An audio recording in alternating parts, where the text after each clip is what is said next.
Okay, so we're going to go ahead and continue to add some of that. I can get my brush and just try to soften if you want to. Soften some of this. You can go diagonally. Make sure your other paint's dry before you do that. Down. Right here I'm going to be going up instead of down. Sideways. Right here. Alright, so we're going to do the same thing. We're going to continue. Let's see if I have a bigger brush. And I do. So I'm going to do it. It's a soft brush, a round brush, and very little linseed oil. Just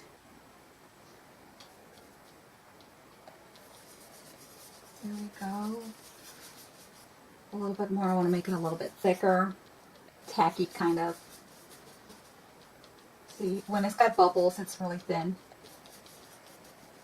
Okay, once again, just press my brush on there, remove some of the wetness, and just, you know, continuing right here to kind of leave the eye going up. You can kind of do a little highlight, just a tiny bit, so that people can see it. A little bit, very lightly. I'm going to remove more paint because it seems to be like there was quite a bit of paint on there, so I removed more paint. See this?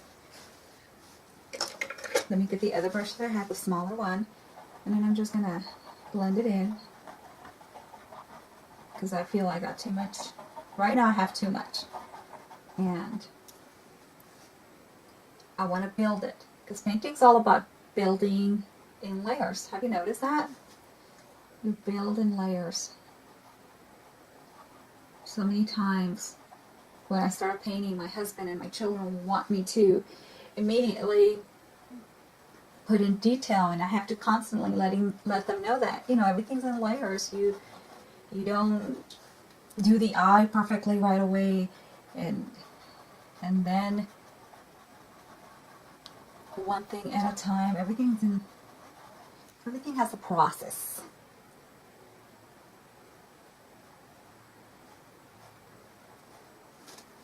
Remember, so that things look far away, they're lighter, cooler. Things from far are cooler, and things that are closer up are warmer in colors. Further away, you see like it's a little bit red, a little bit blue.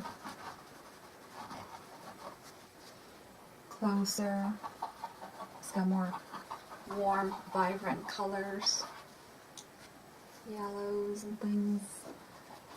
So right now I'm just going around building. I want to blend some of this because I may feel that it's a little too focused. We can.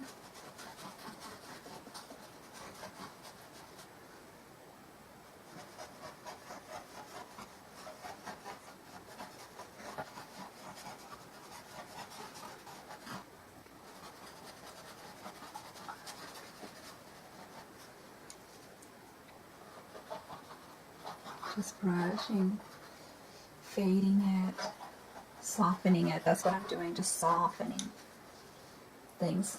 I want her to have, be surrounded by all this beautiful clouds, all this beautiful glow.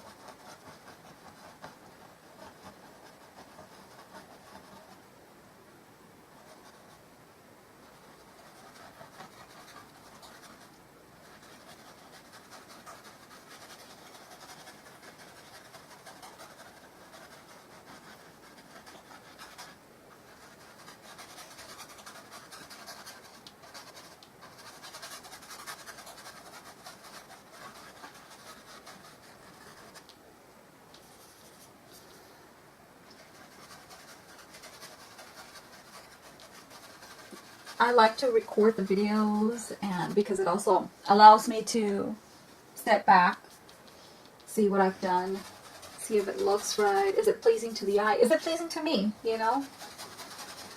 Do I like it? sometimes when you focus so much on one thing, you might just be too concentrated that you can't see some errors that might be there, something that looks right, and then when you're done putting other things around it, it doesn't look right after a while. It's good to step back, relax. I told you, if you ever see my earlier videos, that I used to like, because I thought I was doing, I'm glad I did that because it taught me. If you don't do things, of course, doing nothing will teach you nothing. So I'm glad I did that because it helps me appreciate now. I'm more appreciative.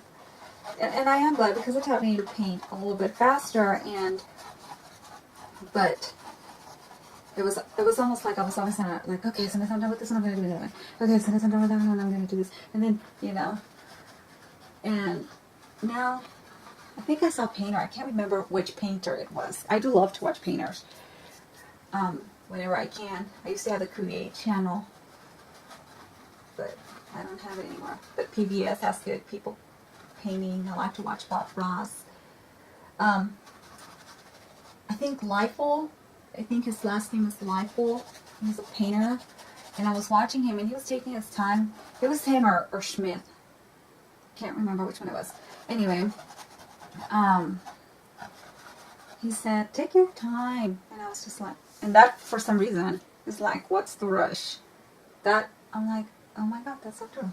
I don't have to paint fast. And I can't emphasize that enough. You will definitely see an improvement in your paintings if you take your time. I'm trying to highlight it to make it a little bit stronger so that way your eye is drawn without making it so obvious that that's what I want to do. I want to be subtle.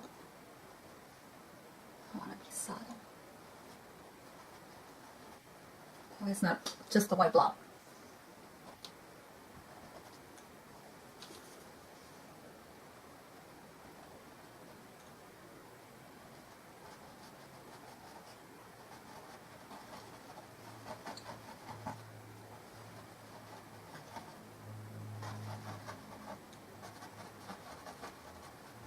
See, I'm starting to go a little bit heavier now.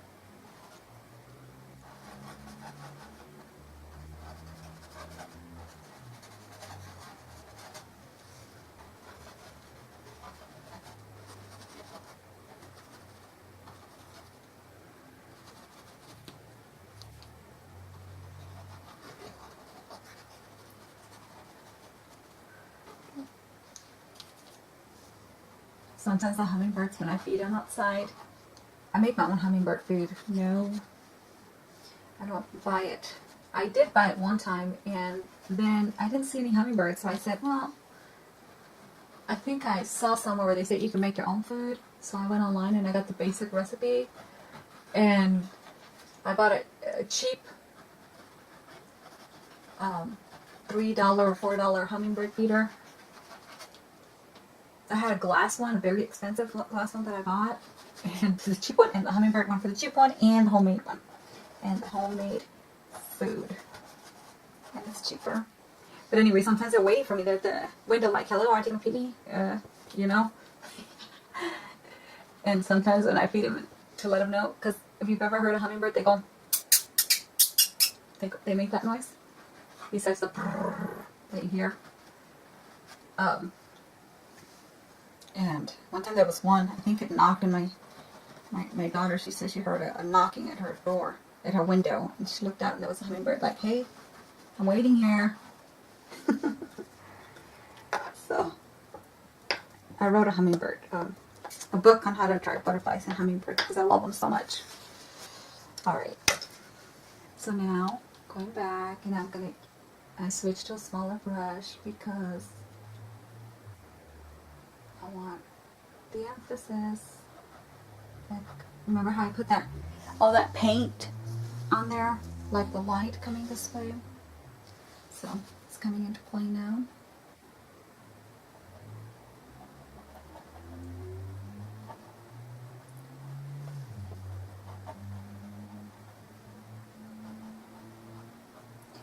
I had all the hummingbirds coming over, my neighbor decided he came over and like, he did the same thing. I thought it was so funny to see a man gets, like, hey, I want to do it too. We both worked at the school with high risk, children at high risk. I really liked it, teaching kids. Not so bad. Unfortunately, a lot of those kids come from abused families, but art was a great way for me to communicate with them. Their eyes, they were like a bunch of they were like high school kids, middle school to high school kids, but when you teach them basic things, it's like they grew up so fast and they didn't have a chance to be kids. And when you show him you show them little things of that, how to paint, how to color, working with their hands, like one-on-one with hand-on skills, they light up like you think you're dealing with like a 3-year-old or a 5-year-old. They light up. A lot of them are so talented in art, and a lot of them can sing beautiful. Oh my God, those girls could sing.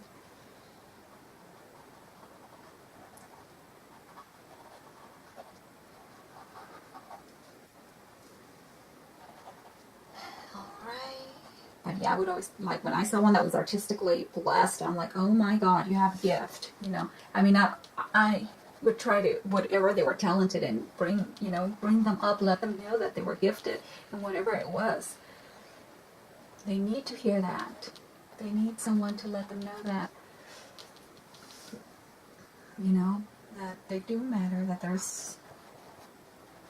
they do contribute. They are important. Now, the staff that you work with, that's a total different thing.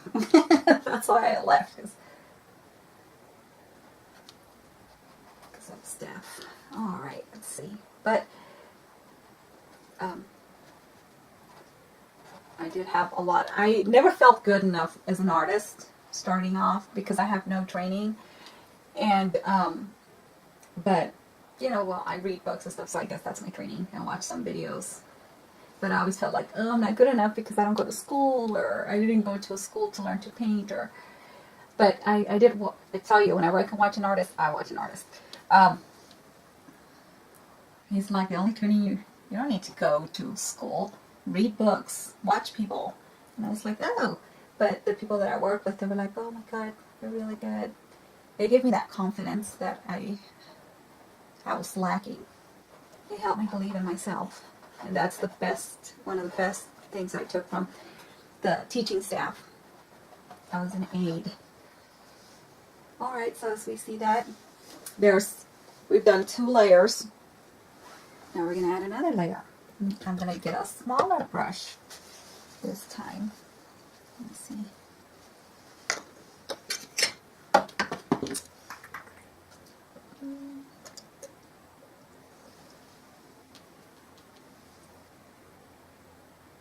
This one I'm just dabbing. Same paint, remember?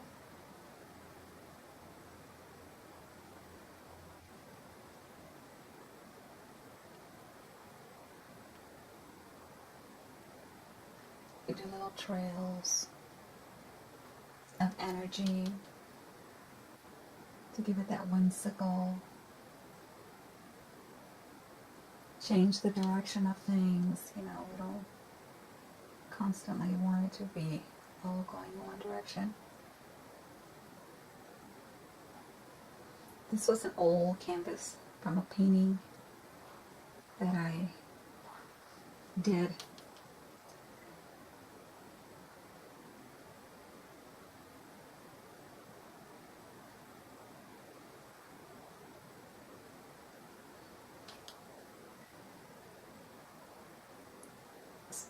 I subscribe to a magazine. They're cheaper to subscribe than it is to buy some of them. I don't know if you've seen some of them. It's like $6.99 for one art magazine and $30 for your subscription. I'm like, I'm subscribing.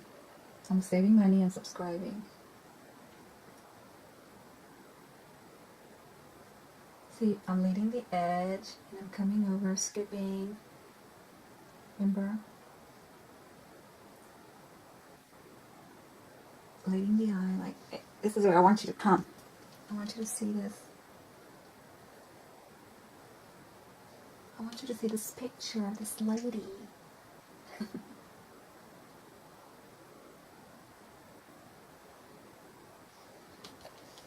Very gently. I'm holding the brush very, very gently. Like a light stroke. We'll see if I keep that there or not. Here's the other butterfly.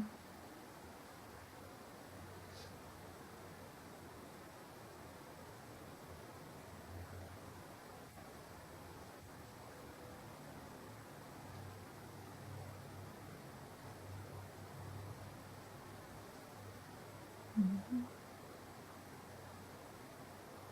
Very, very.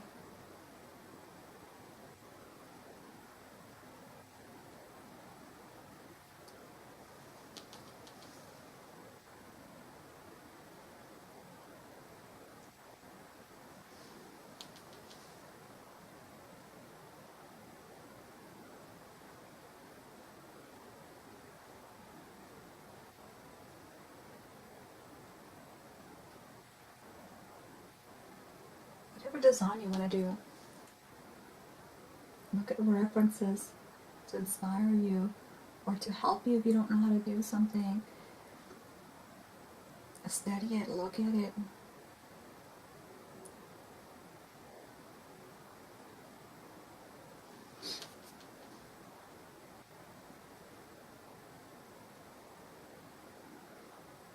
The only way we're going to learn is if we try, right? It's the only way.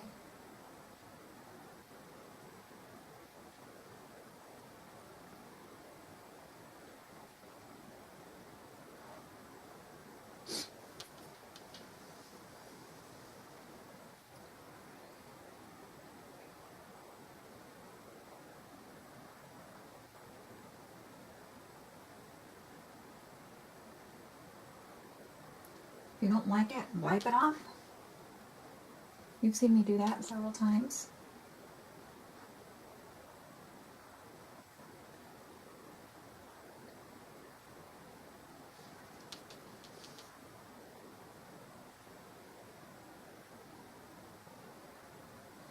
See how this looks right away.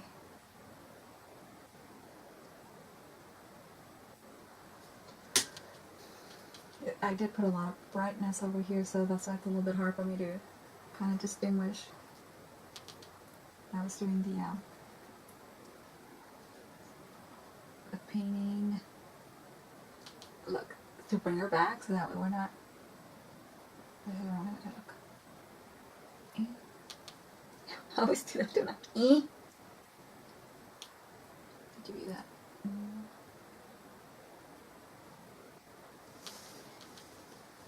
Do a smoky.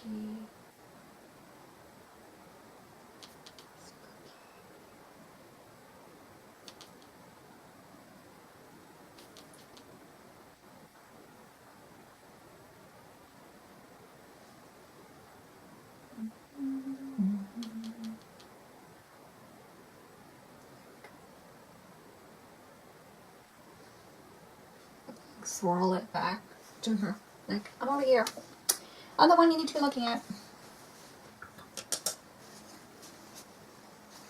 Alright. So now we're going to build on the other layer. See how we're going?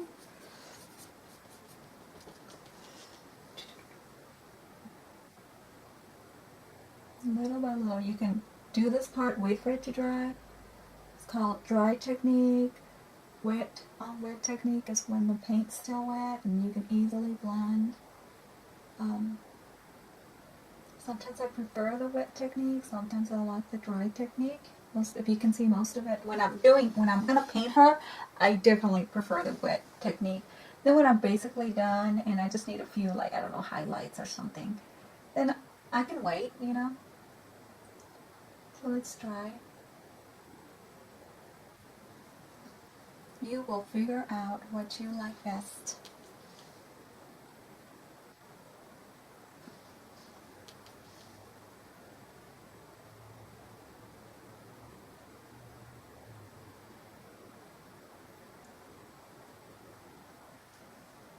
Buy yourself like a little painting kit if you don't have one. definitely, my first one was given to me as a gift by my brother-in-law. He knew I wanted to paint, and he got me the, I want to say Gomlin, I think, the Georgian. That's what he got me, the Georgian. He got me like a little kit, and that's where I started. I was so scared. I don't know why I was so scared to paint. I'm like, oh my God, I was literally terrified. And I'm like, one day I was like, look, there's only way you're gonna do it. You gotta let go of that fear. I really don't know why I was so scared. I guess because it was something new. When I was younger, nothing scared me. Now, that's usually how it goes. The older you get, the more you're like, I don't know. How is it gonna be?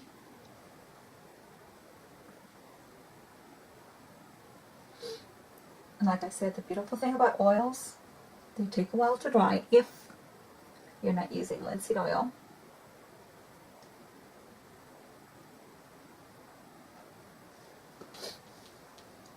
If you are,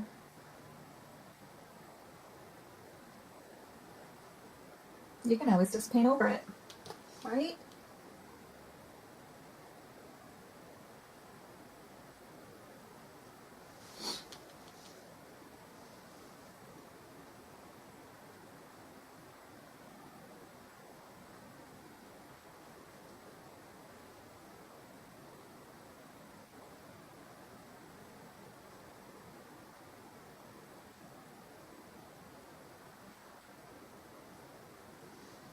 But imagine if I would have never taken the initiative, I'd still be like, I want to paint.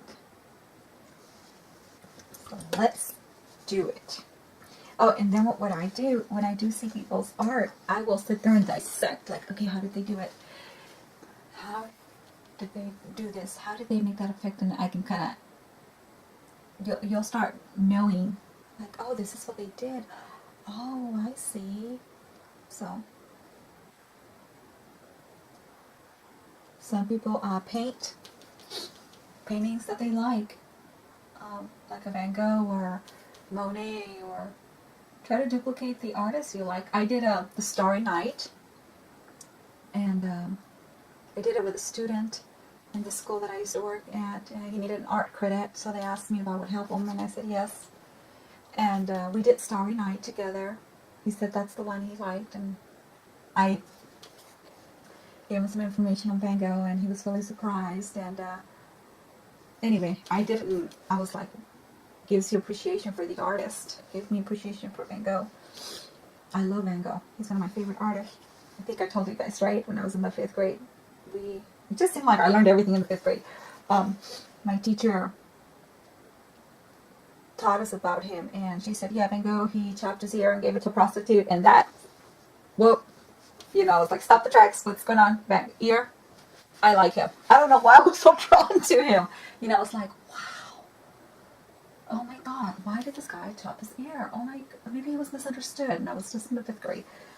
And I think I've told you guys that one of my other, probably in this video in the beginning, would I want to, it's like, I like him. I know he was very moody, temperamental, they say depressed, bipolar, you name it. Would I be able to be around him? I don't know. That's the thing. I'll just admire him for that, for being so creative and all that. I have both movies, the one with one from the 80s, and the one, oh God, Douglas's dad, Michael Douglas's dad, played him, and they were actually like really good movies. So I'm just like, I really. Well, anyway, so I saw the rich colors and the texture, and how he always said he wanted you to feel it, to see the movement. He definitely did, and I duplicated that painting. The teacher wanted it, so I went ahead and I gave it to her, and I was done.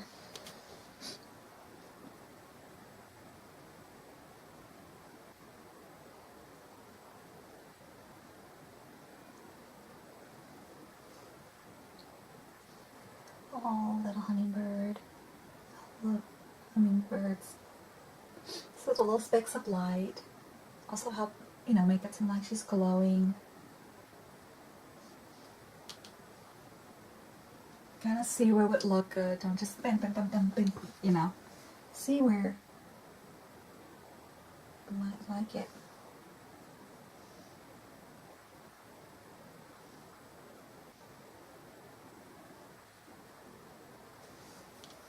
Everything's done very gently.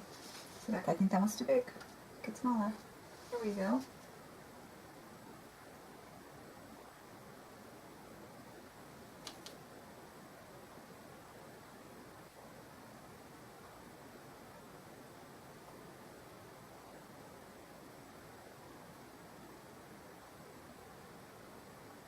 Some of my favorite paintings are the simplest paintings I've seen out there. I just love them. Sometimes I'm like, man, I wish I could try doing that. But I always revert back to this. I mean, I love painting this way. It's, I don't know.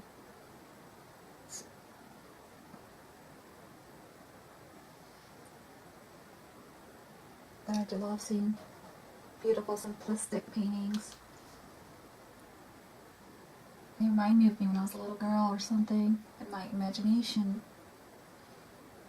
I used to love to draw when I was a little girl. My dad had a bunch of sketchbooks. There was one in particular, and it was the nude body. That's probably why I liked doing it so much. And I would sit there and draw the nude body over and over and over again when I was a little girl. It just caught my attention so much. And then when I saw these beautiful Victorian prints, I'm like, yep. But I know my great-grandmother has a lot to do with this. She helps me out. I do want to dab some highlight on that. See how when you let it dry, I don't know if you remember, but I kept putting on the white and then putting on the white. I knew I was going to have to let it dry so I can finally take it, because it didn't matter what, it was soaking, it was just blending it, it wasn't popping it like it is now. Which is great for the highlight.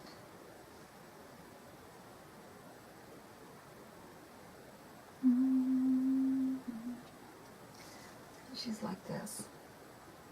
The light's fine. Here. Hold on.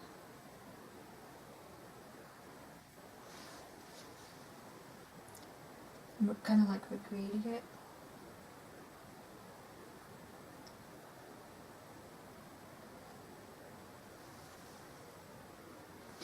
This one has to be the raw umber. I'm just going to touch up a little bit. Instead of a linseed oil. It was just white, so it's okay.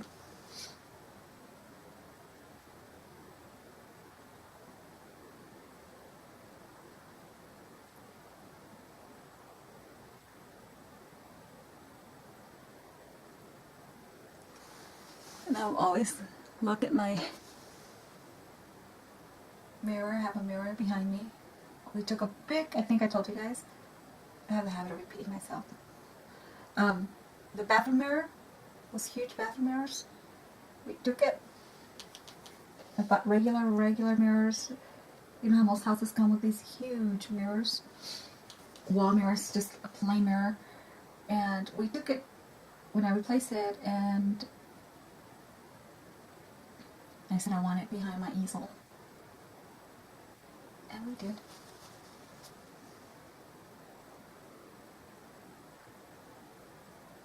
Reflected light coming from here.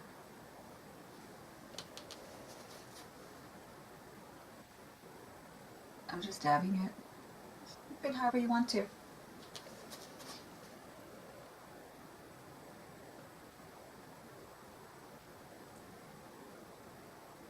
Soft. I'm just dabbing it and it looks really soft. And I like that. Who's the one that painted with the little dots? I can't remember. I still have them over here. Is it Renoir? Somebody. Face paint with little dots. Okay. That's looking good. So I'm going to let that dry a little bit, give my eyes a rest, come back, and then see what else we need to do before we start adding color, like a thin wash of color over it. And it's going to start looking really good, you guys. I want to thank you guys for sticking it through.